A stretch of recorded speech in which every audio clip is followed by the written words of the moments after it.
Saudara Wali Kota Cilegon, Banten memenuhi panggilan Kementerian Agama soal penolakan pembangunan gereja. Menteri Agama menurut keterangan dari Ketua LPM Kelurahan Kalibaru, Rudi, menjelaskan bahwasanya penolakan dilakukan lantaran pembangunan gereja di lingkungan tersebut tidak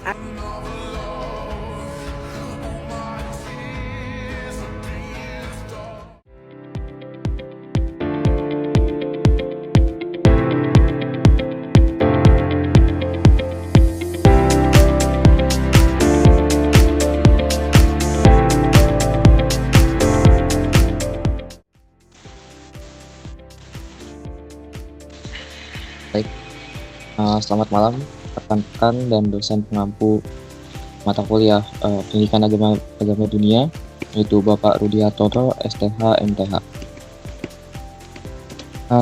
Saya ucapkan terima kasih kepada rekan-rekan dari kelompok 3 yang telah bergabung dalam ruang virtual ini untuk berpresentasi tentang makalah analisis toleransi dengan judul Membedah Kasus Penolakan Rumah Ibadah di Indonesia dalam Perspektif Pendidikan Agama Dunia dan Teori Identitas Sosial.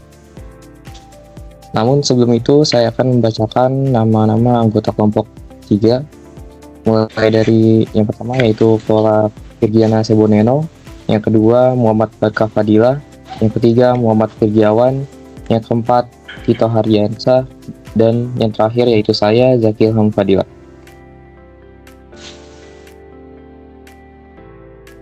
Dimulai dari bab 1 yaitu pendahuluan yang berisi tentang diskrepansi tajam antara jaminan konstitusional kebebasan beragama dengan realitas penolakan ruang ibadah di tingkat akar rumput Indonesia.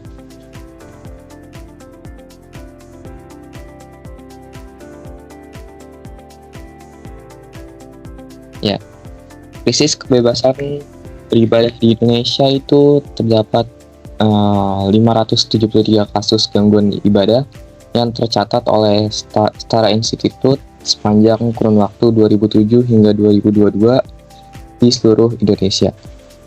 Selain itu, penyebabnya adalah 15 tahun penantian izin yang ditunggu oleh salah satu jemaat HKBP Maranatha Cilegon yang memperjuangkan legalitas rumah ibadah. Pelanggaran ini tidak hanya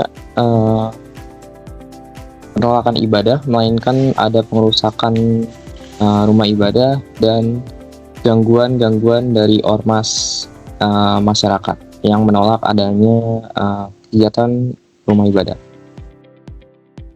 Lalu hal ini juga didasari karena veto mayoritas yang melawan konstitusi. Meskipun dalam pasal 29 ayat 22 UUD 1945 secara utuh menjamin kemerdekaan beribadat bagi setiap muluk-muluknya, namun fakta di lapangan menunjukkan bahwa adanya segresi sosial sistematik yang dimana hak konstitusional kelompok minoritas seringkali kalah oleh dominasi minority veto atau veto kelompok mayoritas yang memaksakan kehendak dogmatisnya di ruang publik.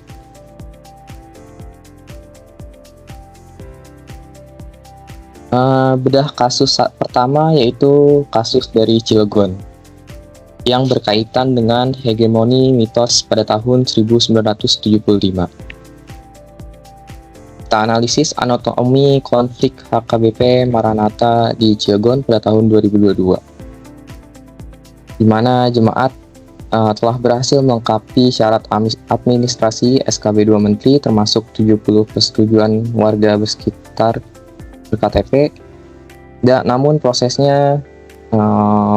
verifikasinya dihalangi secara struktural di tingkat kelurahan. Hal ini didasari karena adanya mitos perjanjian pada tahun 1975 tentang penolakan legitimasi oleh kesepakatan non-hukum masa lalu antara PT Krakatau Steel dan tokoh lokal. Yang sangat disayangkan adalah keterlibatan kepala daerah, yaitu wali kota dan wakil wali kota Cilegon yang ikut menandatangani petisi penolakan di atas kain kafan demi konsensi politik lokal. Selanjutnya, Selanjutnya akan dijelaskan oleh saya, yaitu bedah kasus yang kedua di kasus Cilodong IBS vs Veto Sosial, legislasi struktural di Depok di 2025. Gereja GBKP di Cilodong telah resmi mengantongi izin mendirikan bangunan atau IMB tertanggal pada 4 Maret 2025. Namun prosesnya sangat konstruksi fisik tetap dihadapi oleh penolakan warga. Lalu klaim proseduralnya, warga mengeklaim tidak adanya sosialisasi lingkungan tingkat RT ataupun RW sebagai taktik penundaannya. Lalu potong kompas, yaitu tuduhan bahwa jemaat melakukan mediasi langsung ke level atas tanpa melibatkan kesimpulan birokrasi paling bawah. Lalu studi empirisnya, di sini ada temuan fakta oleh Pak Stefanus, yaitu untuk mengetahui realitas sosiologi dari sudut pandang korban, dan kelompok kami melakukan wawancara langsung dengan jemaat terdampak, yaitu Pak Stefanus, rekan kerja Pak Tito sendiri. Beliau mengatakan seharusnya bisa ditoleransi atau tetap berjalan dengan adanya pembatasan suara ibadah. Lalu respon lainnya itu membuka lahan pekerjaan untuk membersihkan gereja dan menjaga parkir, lalu terkadang donasi di beberapa panti asuhan. Lalu respons yang lain adalah memilih pemerintah netral agar adanya toleransi sesuai nilai-nilai yang ada di Pancasila. Lalu kerangka teorinya di mata pisau analisis akademik, yaitu prinsip PADD, yaitu ketika, publik, dan dialog. Mata kuliah PADD ini membimbing kita dari eksklusifisme dogma menuju etika global. Tokung 199. Ruang publik harus dikelola menggunakan argumen yang bisa diterima akal sehat publik, yaitu public reasons, bukan absolutisme teknologis. Kelompok tertentu, dialog sejati menuntut pengakuan eksistensi kelompok lain, yaitu recognition secara setara. Lalu yaitu ada teori identitas sosial atau Tocqueville. Teori identitas sosial membeda bagaimana masyarakat terbagi menjadi dikotomi tajin, in-group atau kelompok kami, dan out-group yaitu kelompok mereka. Tafjid 1982. Jemaat minoritas ini berencana mendirikan gereja secara paksa dikategorisasikan sebagai ancaman bagi identitas lokal dan mematikan empati kemanusiaan di ruang sosial.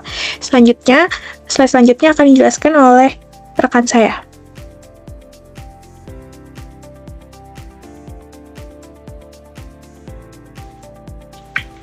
Selanjutnya Pak Barkah, silakan. Baik, Kak Tito. Runtuhnya etika publik. Krisis ini terjadi akibat asimetris kekuasaan di dalam ruang dialog. Negara melakukan kapitulasi terhadap ancaman kekerasan masa intoleran, mendelegasikan otoritas hukumnya kepada jalanan.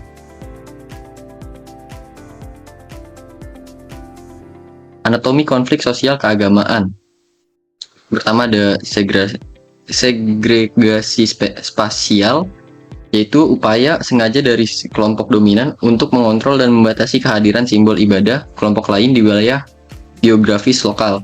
Yang kedua ada veto mayoritas, yaitu normalisasi pragmatis penundaan perizinan demi kondusivitas daerah yang sejatinya melanggar supremasi hukum tata negara. Yang ketiga ada eksklusi asimetris, yaitu abaikan komparasi kesejahteraan jemaat minoritas yang harus menempuh jarak puluhan kilometer hanya untuk mengakses hak ibadah pokoknya. Bab 4, solusi dan sintesis. Melangkah melampaui imbauan moral normatif, merancang solusi hukum yang berdaulat dan operasionalisasi kebijakan berbasis teknologi digital.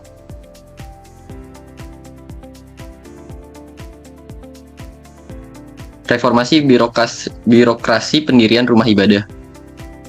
Ada parameter regulasi, kondisi existing, konsep masa depan, dan dampak keunggulan. Yang pertama di parameter regulasi itu ada hierarki hukum, yaitu peraturan bersama menteri. Kedudukannya itu lemah. Konsep masa depan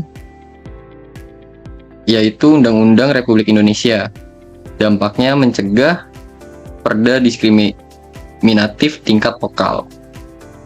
Ada parameter regulasi yang kedua yaitu syarat dukungan, kondisi existing, veto 60 warga sekitar, syarat intimidasi fisik, Konsep masa depannya zonasi, tata ruang, dan analisis kebutuhan jemaat, dampak dan keunggulan, menghilangkan ketergantungan serestu mayoritas. Parameter regulasi yang ketiga ada verifikasi data. Kondisi existingnya itu lembaga lokal non-netral dan aparat kelurahan. Konsep masa depan sistem terpadu nasional, aplikasi spirit, dampak dan keunggulan aman dan objektif. Parameter regulasi keempat ada peran FKUB. Kondisi existingnya otoritas rekomendasi penentu, rentan bias. Konsep masa depannya fasilitator, dialog, dan konsultasi budaya. Dampak dan keunggulan mengembalikan fungsi murni ke rukunan.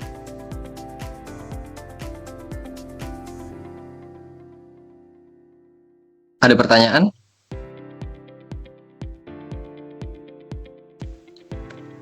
Baik, masuk ke slide pertanyaan itu. Pertanyaan pertama dari pertanyaan Bapak Rudi Hartono, MTH. Sistem spirit yang kelompok Anda usulkan mengadopsi prinsip fictitious positif. Dalam realitas politik lokal, apakah kelompok Anda yakin teknologi ini dapat bertahan jika penguasa daerah melakukan sabotase pada infrastruktur data atau menolak integrasi data Dukcapil?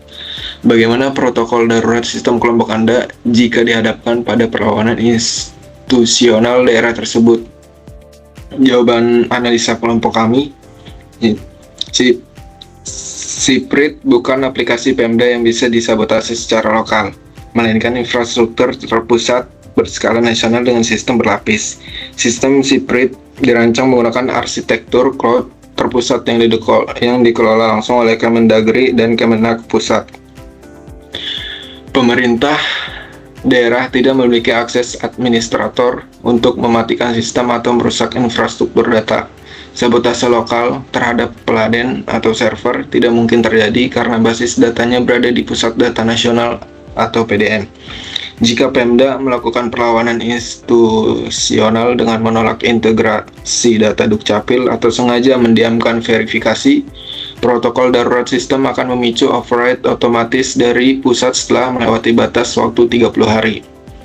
Hak penerbitan persetujuan bangunan gedung atau PBG langsung dialihkan ke tingkat pusat atau Kemendagri atau Kemenak secara sistem hukum. Jika izin otomatis terbit namun Pemda mengerahkan Satpol PP untuk menyenggol lokasi, izin digital Siprit secara otomatis terintegrasi dengan Mabes Polri sebagai perintah penegak hukum. Berdasarkan asas supremacy of law, aparat penegak hukum pusat wajib memberikan pengamanan fisik langsung di lapangan, sehingga birokrat lokal yang membangkang dapat dijerat pasal penyalahgunaan wewenang. Selanjutnya ke pertanyaan kedua dari Bapak Rudi Hartono. Kelompok Anda mengkritik dialog yang asimetris, namun dalam banyak kasus di Indonesia kelompok penolak seringkali merasa bahwa suara mereka adalah suara Tuhan yang tidak bisa dialogkan. Jika narasi dogma lokal sudah sedemikian mengakar, apakah pendekatan digital dan hukum saja cukup? Atau ada cara lain untuk menyentuh sisi emosional kelompok mayoritas agar mereka bersedia menerima out-group sebagai tetangga yang setara? Jawaban analisis kelompok 3 untuk kelompok kami, yaitu pendekatan digital dan hukum adalah struktur perlindung. Namun untuk menyentuh emosional mayoritas kita membutuhkan strategi dekonstruksi prasangka berbasis ekonomi sosial. Kami sepakat bahwa aplikasi digital dan penegakan hukum hanyalah instrumen formal untuk menghentikan kekerasan struktural. Instrumen tersebut tidak otomatis mengubah isi kepala atau hati orang yang intoleran. Untuk mencairkan narasi dogma lokal yang mengakar, outgroup atau kelompok minoritas harus masuk melalui ruang-ruang kebutuhan hidup yang universal, bukan ruang debat teologis. Seperti penuturan Pak Stefanus dalam wawancara kami, gereja atau minoritas dapat meredam gesekan dengan cara membuka pekerjaan bagi warga sekitar. Contohnya petugas kebersihan, keamanan, dan parkir, serta menyalurkan donasi sosial lintas iman secara konsisten. Ketika kelompok mayoritas merasakan manfaat ekonomi dan sosial secara nyata dalam hidup sehari-hari, benteng psikologis in-group atau mayoritas akan goyah. stereotip bahwa outgroup adalah ancaman akan runtuh dan digantikan oleh kesadaran emosional baru, yaitu mereka adalah tetangga yang membawa kebaikan bagi lingkungan kita. Selanjutnya ke pertanyaan pertiga. Lanjut langsung ke Baik. jawaban aja ya. Jawaban Langsung analisis. ke jawabannya aja. Oke. Oke, untuk menjawab pertanyaan ketiga, langkah pragmatis yang diambil adalah membentengi bisnis dengan hukum untuk melindungi karyawan tanpa memicu benturan frontal. Jika kami berada di posisi manajerial dan ditekan oleh ormas, tindakan yang diambil didasarkan pada dua langkah taktis. Yang pertama, mengalihkan narasi atau sentimen. Kami tidak akan mendebat ormas tersebut menggunakan dalih agama. Kami akan menegaskan secara profesional bahwa pemecatan sepihak atas dasar SARA melanggar Undang-Undang Ketenagakerjaan. Jika perusahaan melanggar, perusahaan beresiko menghadapi gugatan hukum, denda besar, dan pencabutan izin operasional yang akan merugikan hajat hidup banyak orang, termasuk warga lokal yang bekerja di sana. Kemudian yang kedua adalah melibatkan aparat hukum sebagai pihak ketiga.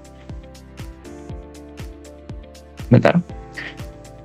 Tekanan dari ormas luar terhadap internal perusahaan adalah bentuk intimidasi dan pemerasan ruang publik. Kami akan menyerahkan penyelesaian keamanan kepada kepolisian menggunakan tim hukum perusahaan. Dengan demikian, integritas kami dalam membela hak minoritas tetap terjaga secara substansial. Sementara keberlangsungan bisnis aman karena benturan dialihkan dari perusahaan versus ormas menjadi hukum negara versus ormas. Udah langsung penutupan ya. Oke, terima kasih atas perhatiannya. Mari rawat keutuhan NKRI demi menegakkan Pancasila di bumi pertiwi.